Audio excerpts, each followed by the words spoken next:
Un bonjour à tous, bienvenue en direct sur le plateau de Village Semence pour une émission particulière qui commence et qui s'appelle Le Grand Rendez-vous. Tous les jours, ici, pendant une heure ou deux fois une demi-heure, on va parler produits, producteurs, on va aussi jouer, faire gagner des lots, vous faire goûter aussi des produits, avec bien sûr des invités. À ma gauche, j'ai tout d'abord Marc Giraud, bonjour. Bonjour Ivar, allez, bonjour à tous. On se tutoie parce qu'on se connaît, tu es naturaliste, auteur, chroniqueur radio, radio-TV notamment sur RTL, et tu parles des animaux et tu vas nous parler d'un livre que je vous propose d'ailleurs de gagner, Le bonheur est dans le pré. C'est un très beau livre sur la nature. Sur la nature, les animaux, et on va en parler, c'est plein de belles choses dedans, et vous découvrirez une chose étonnante que moi j'ai découverte, la ronron thérapie. Et puis on va parler aussi de fleurs, de végétaux, de belles fleurs françaises, avec trois invités. À ma droite, Sylvie Robert, bonjour. Bonjour. Vous êtes délégué général d'Excellence Végétale. Tout à fait. À votre droite, Jean-Marc Lecourt, président de l'Association française des professionnels des gazons. Bonjour. On va parler des gazons sportifs, on va aussi parler des gazons à avoir chez soi, dans son jardin. Et à votre droite, Marie Guittard, bonjour. Bonjour. Directrice de l'INAO, vous nous rappelez ce que c'est? L'Institut national de l'origine et de la qualité. Voilà, et ça concerne des tas de produits, et notamment, bien sûr, les fleurs. Alors, derrière moi, il y a une adresse très importante que je vous propose de noter, de vous inscrire immédiatement. Vous prenez votre téléphone, c'est polève.com /village semence. Pourquoi? Inscrivez-vous dès maintenant, ceux qui êtes dans le public, ici, dans les allées, ceux qui nous écoutez en direct, inscrivez-vous. On va commencer dans quelques instants un jeu qui va vous permettre, à travers des quiz, de vous faire gagner le livre de Marc Giraud, de vous faire gagner des fleurs, et puis tout à l'heure, de vous faire gagner aussi des fromages, des produits laitiers. Donc, vous le notez, polève.com /village semence. On s'inscrit dans quelques secondes. En attendant, je commence avec Marc Giraud. Marc, ton livre, Le bonheur est dans la nature, c'est pas le premier livre que tu commets. Je ne crois pas que tu nous aies ramené un ou deux livres précédents. Il y en avait un très drôle, c'était quoi Il y a eu Safari dans la bouse de vache. Le safari dans la bouse de vache. Il y en avait un autre avec le crocodile. Le sex-appeal des crocodiles. Le sex-appeal des crocodiles. Animaux, ouais. Alors, avec des titres un petit peu amusants et rigolos, en fait, Marc, il aime nous parler de la nature, de nous parler de la vie profonde de la nature, avec un prisme de l'humour aussi.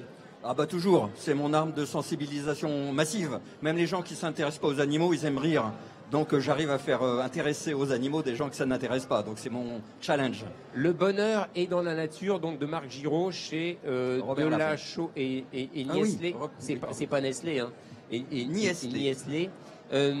L'idée, c'est un hymne à la nature pour se reconnecter finalement avec la nature, tout simplement. Les animaux. Et les animaux, on a oublié de le faire.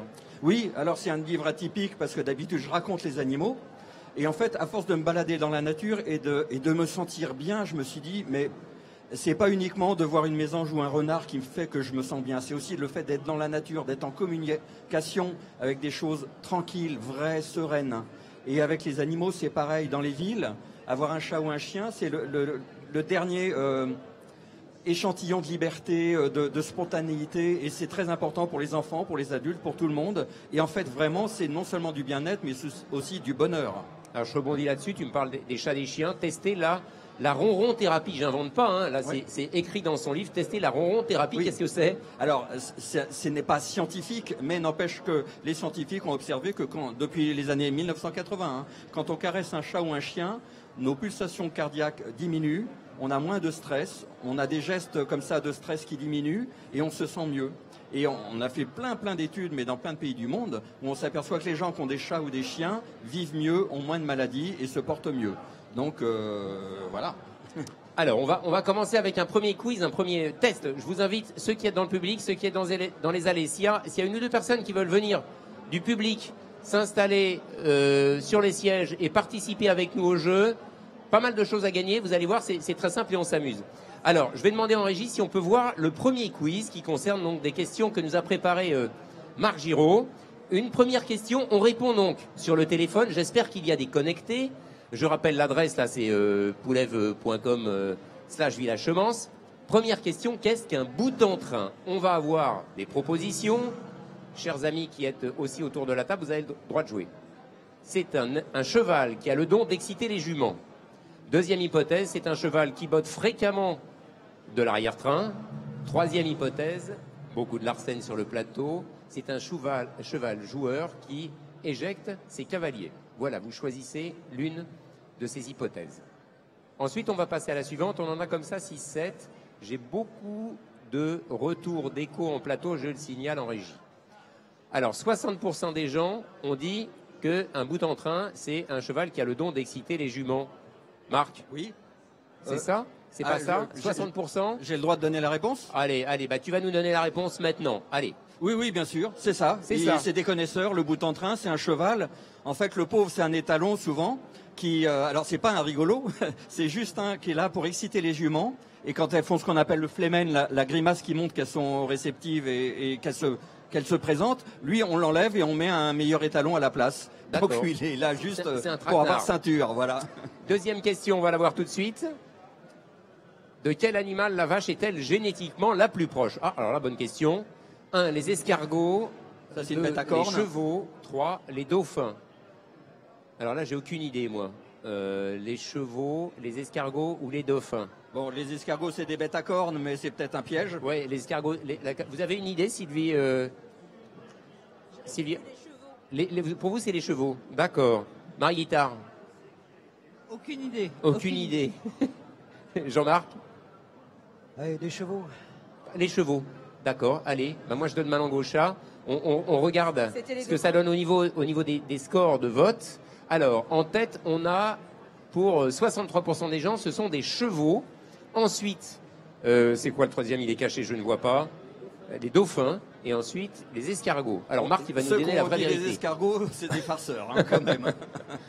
Alors, c'est pas vraiment des cornes. La vraie réponse. De quel animal la vache est-elle? Ce ne sont pas les chevaux, parce que les chevaux, c'est ce qu'on appelle une convergence évolutive. Ils se ressemblent parce qu'ils ont les mêmes mœurs. Mais en fait, les vaches sont bien plus proches des dauphins et des baleines et des hippopotames que des chevaux. Leur ancêtre commun est bien plus récent. Et d'ailleurs, les dauphins, ils ont 4 estomacs, ils sont un peu ruminants comme les vaches, et ils ont encore des points communs. Parce que les dauphins, ils viennent d'animaux qui sont terrestres et qui sont petit à petit réadaptés à l'eau. Et en fait, c'est incroyable, mais vrai. La vache et le dauphin, il y a du cousinage. Alors, troisième question. On continue avec des questions préparées par Marc Giraud. Que fait le lapin pendant la nuit? Bah, il dort, non? Non, en fait, il dort pas. Il fait pas que dormir. Alors, hypothèse 1. Il tacle le sol avec ses pattes arrière. Ça, c'est le musicien. Il mange ses crottes. Drôle d'hypothèse. Et il se fait les ongles. C'est vrai que le lapin est connu pour ça. Hein. Oui. Chaque matin, le lapin a des ongles splendides. Ah oui, voilà. Brillant. Alors, je vois les bons élèves qui votent dans le public. Encore une fois, dans le public, si vous souhaitez vous inscrire, il y a une adresse derrière. Vous pouvez voter en direct. Et le gagnant gagnera les gagnants gagneront des livres et des fleurs. Allez. Troisième score, le lapin, que fait-il? Alors, en tête de pont, il tape le sol avec ses pattes arrière. Ensuite, il se fait les ongles. Et dernièrement, il mange ses crottes. Alors, moi, je ne sais pas quoi dire. Moi, je dirais que, je ne sais pas. Il tape le sol avec ses pattes arrière, mais enfin pas toute la nuit parce qu'il est insomniaque. Ceux qui ont des lapins savent que la nuit et au petit matin, ils mangent leurs crottes. Enfin, c'est pas exactement des grottes, ça s'appelle des sécotrophes. C'est-à-dire que la nourriture fait un premier trajet dans le tube digestif et il y a plein de choses qui ne sont pas digérées, et notamment des vitamines. Et c'est des apports vitaminés. Si le lapin n'attrapait pas ces espèces de crottes molles et les mangeait, pas, il serait malade. Il rumine d'une certaine façon un petit peu. Et c'est une sorte de ruminant, ouais. C'est un premier passage. Et le second passage, c'est les vraies crottes. Là, il les mange pas, il est pas fou. Vous aviez répondu quoi? Sur le lapin qui, la nuit, se fait les ongles ou... Oui, il se fait les ongles. Je trouvais ça beaucoup plus drôle que manger ses crottes. C'est vrai. Allez, question suivante. Cette fois qui va concerner le comportement des poules qui a donné lieu à une loi. Ah bon? Je ne sais pas si ce sont les députés qui se sont occupés de ça, mais... Alors, la chicken theory, théorie de la poule mouillée. Quand ils ont peur, les poulets ébouriffent leurs plumes. Ah oui, on les voit en train de frétiller. La kamikaze théorie, les poules traversent la route sans regarder. Ça, c'est valable un peu pour les grenouilles. Hein. Le picking order, ordre de picorage, les poules respectent une hiérarchie très stricte. Allez-y, votez et on va voir un peu ce que ça donne sur les scores. Moi, je dirais que c'est peut-être la dernière. Alors, 100% des votants ont choisi le picking order. Les poules respectent une hiérarchie très stricte. Alors, je ne sais pas, Marc, si la majorité a raison, mais... Oui, ils ont raison. Bravo. Oui, c'est très, très, très strict. La loi votée à l'unanimité. Oui. C'est pas comme la loi sur les retraites. La poule dominante A la dominance sur toutes les autres, la B a la dominance sur toutes les autres sauf la A, etc., etc. Et c'est une théorie, le pecking order, qu'on a retrouvé aussi dans les entreprises humaines et même au Vatican. On respecte un pecking order. Voilà, le pape a tous les droits. C'est-à-dire qu'on va voilà, manger à la cantine selon un ordre bien précis. On c'est ça. commence pas avant que le chef. Tout le monde a connu ça d'ailleurs, hein, dans les dîners, etc. Personne ne prend le couvert avant le chef ou la chef. Voilà. Hein, c'est ça. On est comme des poules. On est comme des poules, tout à fait. D'autres disaient des moutons. Allez, autre question, cette fois qui concerne, je crois, les renards. Pourquoi les protecteurs de renards disent-ils que ces prédateurs sont utiles? Alors, hypothèse 1, chaque renard élimine près de 6000 rongeurs par an, hein, des rats, des petits animaux Est-ce que comme je peux ça. dire qu'il y a un piège? Ah bah oui, dites qu'il y a Parce un piège. que ce pauvre renard, il est tellement piégé. Oui, il faut voilà, il y a un petit défendre piège. le renard comme il faut défendre l'ours. Deuxième hypothèse, ce sont les éboueurs de la nature. Troisième hypothèse, ils freinent l'extension de la maladie de Lyme, maladie qui est transmise notamment par des tiques, je crois. Hein. Ouais, qui se balade sur les rongeurs. Allez, le tiercé qui est à ma droite, le trio, pardon, qui est à ma droite, il dit quoi? Les- Allez-y, allez-y. Les éboueurs de la nature. Les éboueurs de la nature. Pareil. Pareil, Idem. idem. Éboueurs. Il y avait un piège, hein. C'est vrai, Alors, mais tout est vrai. on va regarder, qu'est-ce que ça donne. Là, ça se bagarre un peu quand même. Hein. Ils éliminent à 50%, ils éliminent les rongeurs. Ensuite, ils freinent l'expansion de la maladie de Lyme. Bah oui, parce que les rongeurs transportent les petits tiques. Ouais. Donc c'est un peu logique. Et en dernier, ce sont les éboueurs de la nature. Marc, est-ce qu'il y a une vérité ou plusieurs? Et tout est vrai. Donc tout le monde a gagné là. Tout est vrai. Les renards sont vraiment des raticides naturels non polluants très très utiles pour l'agriculture. Et d'ailleurs, il y a de plus en plus des agriculteurs qui protègent les renards et les buses pour qu'ils attrapent les rongeurs. Ensuite, qu'est-ce que c'était Les éboueurs, les bien éboueurs. sûr, ils attrapent tout ce qui traîne. Donc les charognes au bord des routes, tout ça, ils font le nettoyage. Elles ne se décomposent pas, moins de maladies, etc. Bien sûr. etc. C'est À la important. campagne comme en ville.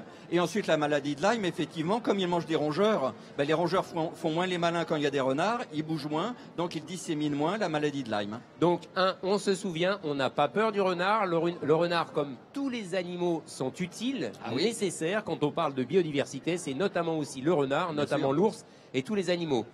Et l'homme, qui est un petit peu en surnombre, ferait bien de se faire un petit peu plus Voilà. discret de temps en temps. Ce qu'il faudrait, c'est qu'on accepte un petit peu quelques désagréments, parce que sinon, on stérilise la nature. Quoi. C'est la complémentarité aussi. Absolument. J'ai vu passer des scores tout à l'heure. Si en régie, on peut me les représenter comme ça. Voilà. Alors, en tête de liste, on a Cyrielle, si je ne dis pas de bêtises. Non, c'est Cyrielle, pas Michael. Michael. Ah, je vois le 1, 2, 3. Alors, moi, je vois Cyrielle, Delphine, Michael, Sylvie, Manuel, peut-être. Voilà. Alors, je ne sais pas s'ils sont dans le public devant moi. En tout cas, bravo à eux. On continue. Allez, il y a encore 2-3 questions. Le comportement des enfants à l'hôpital. Pas que les enfants, d'ailleurs. Non, hein. non, c'est les malades. Voilà, les malades. Alors, une étude comparée sur les chambres d'hôpital qui donne sur la verdure ou sur un mur a montré que, hypothèse 1, quand on est Devant de la verdure. avec de la verdure, les malades guérissent plus vite, il n'y a pas d'impact qu'il y ait de la nature ou pas, ou alors, troisième hypothèse, les malades sont gênés et guérissent moins vite s'il y a une vue sur de la verdure. J'ai envie de dire que celle-là, elle est facile. Allez, on va tout de suite regarder ceux qui votent. Ah oui, la réponse, elle est là. Marc, il est malin, il veut placer son bouquin. Oui, la réponse, elle est là. Donc, on va regarder tout de suite les scores des votants. Allez, normalement, il doit y avoir 100% pour... Ah non 88%. Il reste plus C'est vite. pas mal, c'est Voilà, pas c'est mal. quand même pas mal. Il n'y a pas d'impact. Marc, c'est facile la réponse. Oui, oui, bien sûr. C'est des études qui datent aussi des années 80, qui montrent que quand on a une vue sur la verdure, les malades demandent moins de médicaments et partent plus vite. D'accord. Et on l'observe partout. La nature fait du bien partout, que ce soit en prison, dans les hôpitaux, dans les écoles, dans les lieux de travail, C'est même pas- un pot de c'est- fleurs. Bah oui, bah nous, Même on un a la pot de chance fleurs, d'avoir des ça fleurs fait du sur le plateau, ça fait plaisir. Un pot de fleurs, tout simplement, ça Même une compte. fenêtre, et même quand on ne voit pas la fenêtre qui donne sur la verdure et qu'on sait que ça donne sur la verdure, ça fait du bien quand même. Donc c'est dire. Nos amis d'Excellence Végétale, de l'INAO, du gazon sont contents d'entendre ça aussi, la verdure. Ça compte, c'est nécessaire dans la vie quotidienne. Alors la baseline, c'est essentiel à la vie en fait. Essentiel à la vie. Voilà. Allez, une autre question. Cette fois, oula, alors attention. Une étude très sérieuse, hein. C'est très sérieux, hein. C'est penché sur la venue des insectes sur une bouse de vache. Hein. Oui. Voilà. Les insectes arrivent en moyenne au bout de combien de temps? Alors, on regarde. Une fois que la bouse est déposée, 3,6 secondes, elles sont les missiles là.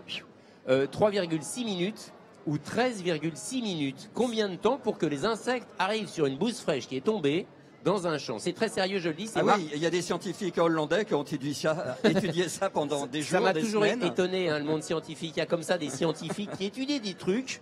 On se dit, mais où vont-ils trouver les sujets de thèse? Allez, on regarde ce que les gens ont voté là-dessus, donc sur le temps nécessaire. Alors, 63% Oui. sont des rapides, 3,6 secondes. 25% 3,6 minutes et 13% sur 13 minutes. Marc, Ce sont des grands observateurs ça- ou des non, gens qui ont c'est des pas vaches. tro- c'est Ça pas va très vite. 3,6 secondes. Oui, 3 secondes 6. Ouais, mais la bouse a à peine le temps de se Oui, poser. mais il y a que- des mouches partout sur les vaches qui n'attendent que ça. Ah oui. Donc ça va très vite et puis elles ont des palpes sensorielles, elles détectent ça de très loin. Alors ma question elle est naïve, mais qu'est-ce qu'ils vont faire ces insectes sur la bouse de vache? Ah, la bouse, c'est le paradis. C'est un lieu de speed dating d'abord, c'est un rendez-vous amoureux, hein. C'est un terrain de chasse. Sérieux? Ah oui, oui, c'est un lieu de nourriture, hein. C'est un Ah. restaurant 4 étoiles et c'est aussi une nurserie parce qu'elles pondent dedans. Donc vraiment, c'est le rêve pour Ah une oui, mouche. donc marcher Pas dans pour une bouse à merde, finalement, hein. marcher dans une bouse, c'est avoir tout autour de soi Voilà, un petit c'est le monde bonheur. merveilleux. C'est le bonheur. Hein, c'est le bonheur. Allez, on va passer maintenant au dindon. Au dindon, oui, c'est le dindon, c'est ça. Comment s'appelle l'amas de chair dégoulinante, c'est le moins qu'on puisse dire, sur la tête d'un dindon? Vous avez tous vu ça au moins une fois dans votre vie. Alors, soit ça s'appelle le divercule, le caroncule, et non pas le tarentule, la tarentule, et le dindicule. Alors, l'amas de chair. Rosine, je vois dans le public, là, Rosine pas me joli, sent... joli, hein. Voilà, Rosine Dugnis, je sais, a une idée. Rosine, c'est le 1, le 2 ou le 3? Le 2, d'accord. Alors, on va voir ce que ça donne au niveau des votants. Rosine était Bravo. partie sur le 2. Ah oui, Rosine avait Ah, raison. ouais, ouais, voilà. Le caroncule, 88%, c'est la majorité. 13% pour le Ouais. divercule. Le dindicule, alors là, Ben, c'est un mot qui n'existe pas et on voit que les gens ont du vocabulaire. Bravo à voilà, vous. bravo. Et là, les scores, ça a changé. Sylvie est passée en première position. Alors, vous m'aidez là pour lire parce que l'écran est vraiment loin. Hein. Hudgeg, peut-être, je sais pas. Delphine, Michael, et puis quelque chose 26 ou 28. Mais le score, ça se serre hein, entre 3000 et 3500 points. Allez, on a encore deux questions avec Marc. Le verbe bichonner, oh oui, se faire bichonner, vient de, alors, des bouchons, ah oui, le bichonnage du bouchon, du verbe choyer, bichoyer, peut-être c'était ça, c'est dans un vieux français, et les chiens bichons, je ne sais pas ce que les chiens font là, mais... Alors, vous votez, le verbe bichonner vient des bouchons, du verbe choyer, ou des chiens bichons. Allez, on regarde le score pour voir ce que ça donne. Oula, c'est serré. Pas mal. Alors, dans le public, il y a un qui était content avec des chiens bichons, mais il y a une égalité avec du verbe choyer. Ah, le piège était Et puis alors fin, les bouchons, ça c'est pour les alcooliques ou les amateurs de bon vin. 11%, on verra plus tard. Oui, bichonner le vin, c'est bien connu. Hein, voilà. S'il est AOP, Dans en une plus, heure, je vous il est propose mieux. de bichonner une petite bouteille. Alors, Marc, c'est Eh oui, quoi les chiens bichons, mais depuis l'Antiquité, les Égyptiens déjà avaient des petits chiens qu'ils aimaient caresser. Ouais. Les Romains aussi. Un bichon maltais était un chouchou de François Ier, donc c'était D'accord. vraiment le chouchou des princes et des rois. Et c'est le bichon qui a donné bichonner, effectivement. Parfait, Marc. Le Bon, bonheur vient aussi des chiens. allez, écoute, on va passer à une autre séquence qui concerne cette fois-ci les plantes parce que le temps tourne. Je rappelle ton livre. Hein. Et alors attends, je voudrais quand même qu'on regarde les trois premiers vainqueurs à ce stade. Allez, on va poser la dernière question. Pour un enfant, la compagnie des animaux est globalement, mais là on se rapproche un petit peu de la vision qu'on avait précédemment, est bonne pour la santé, mais pas pour le mental. Ah, un distinguo. Bonne pour les deux, santé mentale. Et enfin, bonne pour le mental, mais pas pour la santé. Cela dit, c'est vrai que pour le mental, moi j'ai envie de dire, ça fait du bien. Pour le physique, je vois pas. Bon, on regarde qui a voté. Est-ce que ça donne? Bonne pour les deux à 75%. Je me retrouve dans la majorité, dans la minorité, 25% Marc. Mais oui, même pour la santé. D'abord, prenez un chien, ça fait du sport, mais surtout les enfants allergiques. Aujourd'hui, on s'est aperçu qu'ils étaient de plus en plus allergiques parce qu'ils vivaient dans un désert bactériologique. D'accord. Et les enfants qui vivent en contact avec les animaux de la ferme, la boue, les bouses et tout ça, ils stimulent leur défense immunitaire. Ils sont en meilleure santé. Donc, ayez des animaux, vous serez en meilleure santé. Parfait, merci beaucoup Marc. Je rappelle le titre de ton livre. On va montrer les trois vainqueurs, les trois premiers. J'espère qu'ils sont dans le public, qui vont pouvoir venir. Alors il y a Sylvie. C'est moi, Sylvie, non, sans blague. sans blague. Non, bon alors je vous offre. Avec Le plaisir. bonheur est dans la nature. Il n'y a rien de triché, je vous promets. Hein. Ah oui, non. Voilà, de Marc Giraud. Ensuite, il y a Hudgeg. Il est où? Ah bah venez. Allez, on vous l'offre, ben venez ici. Bravo à vous. Votre prénom, c'est? Marlène. Voilà, bravo. Vous avez appris des choses avec Marc? Ah bah complètement. Il est sympa, Marc. Ouais, je suis de bonne humeur aujourd'hui. Hein. C'est le sex appeal du crocodile, hein, c'est ça? On en profite. Merci. Et puis le troisième, allez, le troisième, très vite. Il nous reste 10 minutes après avec nos amis des fleurs, sinon ils vont me tuer. Voilà. Et le troisième. Voilà, bravo jeune homme. Votre prénom, c'est? Hervé. Bravo Hervé. Ouais, surtout sur les bichons. Vous avez un animal? Non. Alors bientôt. Pas encore. Merci Marc, tu restes avec nous. On continue, on parle des fleurs. Allez, je veux pas du tout qu'on aille vite, mais qu'on fasse bien avec vous. On a 10 minutes pour parler des fleurs et pour jouer aussi. Excellence végétale, Sylvie Robert, on rappelle ce que c'est? Alors c'est l'organisme qui gère pour l'ensemble de la filière horticole, l'ensemble des labels qui existent aujourd'hui au niveau de la filière. Donc là j'ai une petite plaquette Ouais. qui résume les labels Allez, essentiels. vous commentez en direct, Donc, en direct ces labels, c'est alors, quoi? un label d'origine qui est Fleur de France, que vous pouvez voir sur les bouquets. Un label de qualité, donc label rouge dont Madame Guittard en est la représentante. Et un label éco-responsable, et notamment avec la haute valeur environnementale, qui est le label de qualité au niveau à ce niveau-là. Pourquoi c'est important? Alors, on a donc sur le plateau et derrière vous beaucoup de fleurs qui sont toutes des fleurs qui viennent de France, qui sont produites en France, c'est important de le dire, parce que toutes les fleurs du monde ne sont pas produites. Il y en a qui voyagent beaucoup parfois. Hein. Alors on est bien d'accord, donc effectivement, Fleur de France n'est pas que sur les fleurs coupées, mais bien évidemment aussi sur des produits de pépinière comme les rosiers que vous connaissez tous, ou des dahlias par exemple. Et puis vous avez également le label rouge qui existe sur un certain nombre de végétaux qui sont présents sur le plateau. Alors on va poser des questions à travers un jeu bien sûr. Jean-Marc Lecourt, vous représentez surtout les professionnels du gazon. Notamment. Tout à fait. Et là aussi, on ne sait pas forcément que le gazon, là aussi, c'est une spécialité. Il y a des produits purement français. Il y a beaucoup de recherche, beaucoup d'innovation aussi. Il y a beaucoup d'innovations et ce qui a donné lieu d'ailleurs à la création de la section gazon label rouge, bien que le label rouge existe pour les gazons depuis 1987, ce qui n'est pas rien, mais il y a du gazon label rouge et c'est vraiment une garantie pour le consommateur compte tenu du manque de connaissances dans ce domaine. On en voit derrière vous, justement à l'image, on voit quelques gazons. Ça, ce sont des gazons qui, je crois, sont destinés notamment au terrain de sport pour le 15 de France, etc., la Coupe du Monde, par exemple. Pour certains, voilà, tout à fait. Les derniers gazons de la Coupe du Monde ont été créés d'ailleurs en Anjou. Donc, Cocorico. Voilà, Cocorico, c'est presque Fleur de France. Et donc vous avez effectivement derrière de la fétuque rouge, du régras anglais, du paturin des prés, autant d'espèces, et après qu'on décline en variétés présentes dans les gazons. Marie Guittard, vous êtes directrice de l'INAO. Pourquoi il est important moi d'abord, je ne savais pas forcément qu'il y avait des labels pour les fleurs. Je connais le poulet label rouge, hein, Marc, on connaît des produits label rouge à manger. En matière de végétal, là aussi, il y a des labels et c'est important. Alors c'est très important parce que dans la vraie vie, il y a énormément de personnes, qu'elles habitent à la campagne ou qu'elles habitent à la ville, qui investissent beaucoup dans les plantes vertes, oui, dans les plantes à fleurs et le gazon, une vraie passion.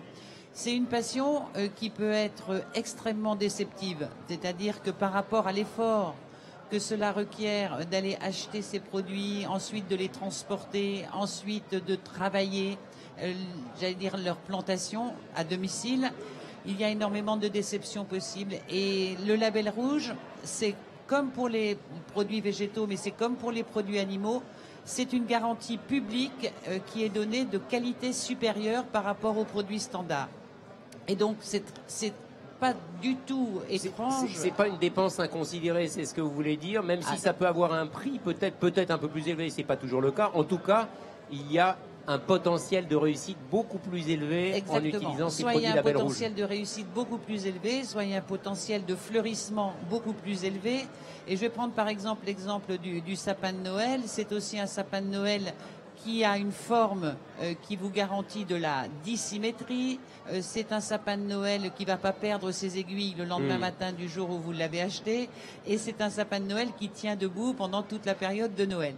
Et donc on est en face de vraiment de l'illustration de ce qu'est le label rouge, que ce soit dans l'alimentaire ou dans le non alimentaire. C'est la garantie donnée par les pouvoirs publics d'une qualité supérieure par rapport à un produit standard. Alors, on va continuer avec le jeu, le quiz. On est toujours logué à la bonne adresse. On va continuer avec quelques questions. On n'aura pas le temps de tout faire. on va en faire quelques-unes. Donc, si on peut passer la première question qui concerne, si je ne dis pas de bêtises, la marque Fleur de France. À quoi correspond la marque Fleur de France? Passons les fleurs qu'on a en plateau ici, d'ailleurs. Elles ont le petit logo. Alors, il y a plusieurs hypothèses de réponse. Allez-y. On joue à gagner, je vous le dis tout de suite, de très belles fleurs, celles qui sont en plateau. Hein, on va être sympa, on va faire gagner des bouquets de fleurs. Allez, très vite, je les lis, on vote simultanément. C'est le signe de reconnaissance de végétaux produits en France. Il ne concerne que des fleurs coupées. Le jour de la Saint-Valentin, Fleur de France propose des roses en forme de cœur. C'est joli, ça marque. Hein. Et en plus, si c'est vrai, c'est magnifique. Le logo doit apparaître sur les étiquettes des produits. Il y a plusieurs réponses possibles. Hein. Pour être Fleur de France, il faut être engagé dans une démarche éco-responsable. C'est le ministère de l'Agriculture qui autorise l'utilisation de Fleurs de France. On demandera au ministre, hein, qui va venir prochainement d'ailleurs, si pour chaque botte de fleurs il le fait. Les fleurs en tissu brodées à la main, je précise, peuvent porter la marque Fleur de France. Et enfin, la plante doit être cultivée au moins 1 an en France pour être Fleur de France. Allez, on regarde les résultats. Oh là! Alors, il n'y a que 2 hypothèses là qui sont retenues. C'est le signe de reconnaissance des végétaux produits en France. Ah, là-dessus, au moins, déjà, c'est pas mal. Hein. Végétaux et fleurs, c'est pas pareil? C'est pas les légumes? Non, ça, alors, je demande aux experts, là, ici. C'est que les fleurs ou que des légumes? Alors non, comme je l'ai dit tout à l'heure, Fleur de France, ça concerne tous les végétaux et tous non les pas végétaux. Uniquement les fleurs coupées. D'accord. Ah bon. Alors, on revient sur le tableau, et puis il y avait un deuxième score à 20%. Je sais pas qui est-ce qui... C'était quoi? Éco-responsable. Peut-être Fleur de France, bien sûr. Éco-responsable. Personne n'a retenu mon hypothèse que j'avais mise. À la Saint-Valentin, Fleur de France fait des roses en forme de cœur. Allez, les réponses, c'était quoi là-dedans? Alors donc effectivement, il y a un certain nombre de réponses qui étaient bonnes, notamment justement pour être Fleur de France, il faut s'appuyer d'abord sur une certification soit éco-environnementale, soit de qualité supérieure comme le label rouge, soit de production comme le AB. Donc ça, c'est la garantie qu'à un moment donné, vos produits, outre l'origine, ne sont pas produits de façon n'importe comment, ouais, mais au contraire, il y a des règles et il y a des et qui sont à respecter. Ça, c'est important de le dire. On est un bon producteur, on est sérieux. Du côté de Liano, quelque chose à rajouter? Non, c'est bon.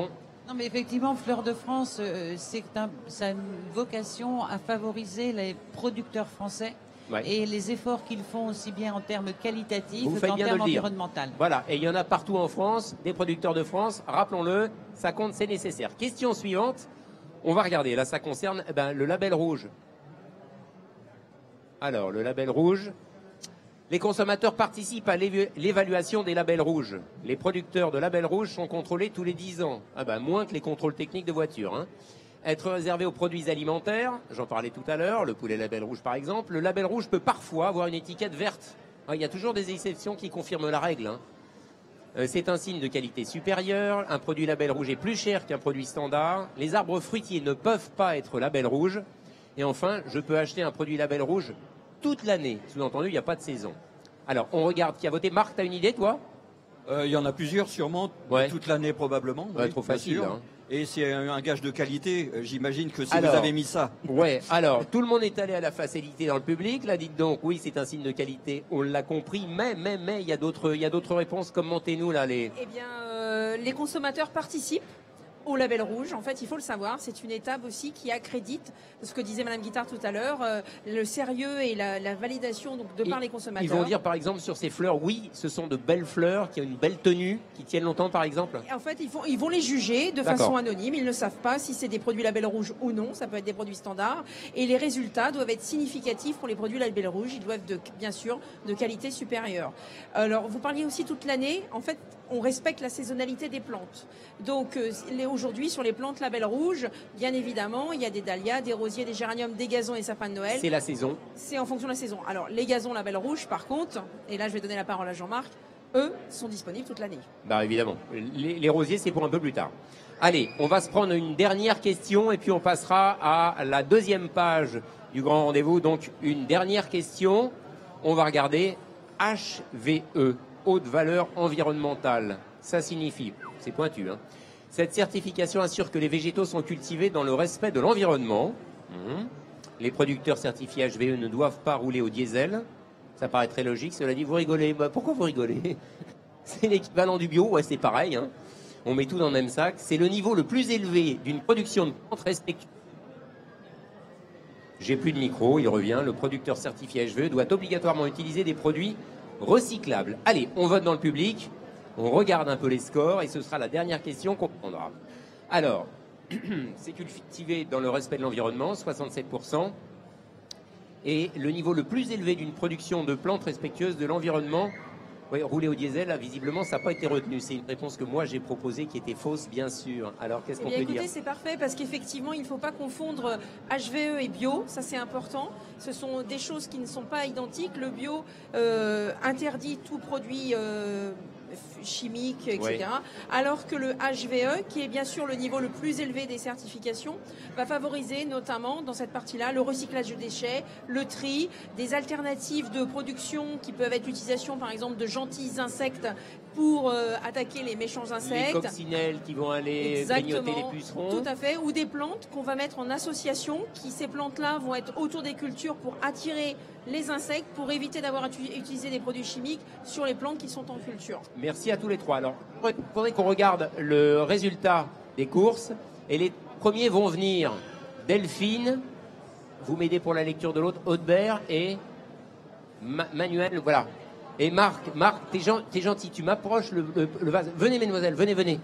Et Marc, tu m'approches le vase de fleurs, là, je veux les offrir, et tu vas m'en chercher 2, s'il te plaît, là-bas. Je veux pas te faire bosser, mais un peu. Voilà. Je vais y aller. Non, parce que dans le grand rendez-vous, on tient notre parole. Donc, votre prénom? Delphine. Delphine, merci, bravo. Vous étiez en tête de liste des vainqueurs, voilà. Voilà, bah regardez comme ils sont adorables. Votre prénom, du CNIEL? Marie-Ange. Marie-Ange. Et le CNIEL et les produits laitiers, on va en parler dans quelques minutes. Marie-Ange, un bouquet de fleurs. Et vous êtes? Manel. Merci beaucoup. Excusez-moi, mais donc les fleurs viennent du Var. Ah, elles ont dites-le. été voilà. Dites de chez qui elles viennent, vous le savez? Alors de la Cica de hier, en fait, c'est La cigale de hier. La Cica, voilà. Donc c'est aujourd'hui le dernier qui existe en France où il y a un marché aux fleurs. Donc toute la production, ce sont que de la production française. Il faut le dire. Et les bouquets ont été réalisés par une fleuriste qui s'appelle Désiré Fleurs. Désiré Fleurs, non, Désiré Fleurs. Voilà, exactement, voilà. Et qui n'utilise quasiment exclusivement que de la production française en termes de bouquets. Merci à tous les trois, merci à toutes et tous. Et puis je rappelle, un très bon livre, vraiment sympa à lire, toutes les clés pour vivre mieux, le bonheur est dans la nature, de mon ami Marc Giraud, qu'on retrouve bien sûr sur RTL avec Stéphane Bern, bien sûr, et Patrice Carmouze, qu'on embrasse. Merci.